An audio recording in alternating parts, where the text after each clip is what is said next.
Hi, Ate Nelia. Happy 70th birthday. Maraming salamat ho at hindi niyo pa rin kami nakakalimutan magpasa hanggang ngayon.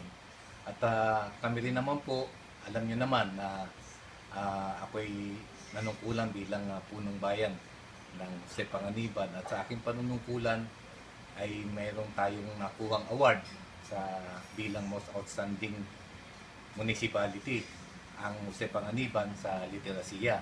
At bahagi po kayo ng pagkakaroon ng award na ito bilang isang district supervisor sa atin po sa West District na kung saan ay tulong-tulong tayo na gumawa at nagsumikap na matulungan natin yung ating mga kababayan. Kaya masasabi ko na sa inyong retiro noon bilang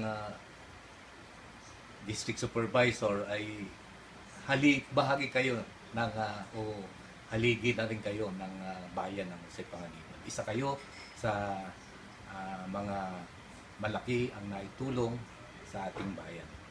At gayon din, siyempre,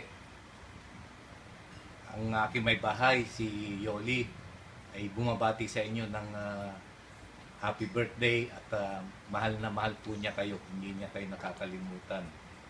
Sa mga inyo pong bisita ay kumusta na lamang po kayo? Matagal-tagal na rin naman akong hindi nyo marahil nakikita, subalit ang aking puso at damdamin ay nandiyan pa rin sa bayan ng Jose Panganiban.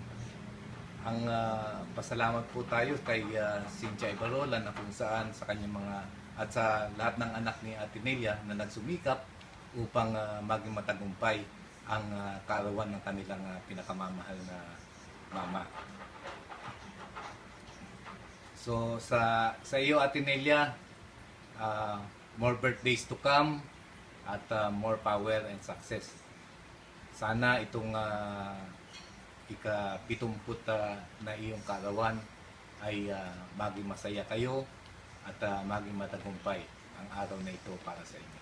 Maraming salamat.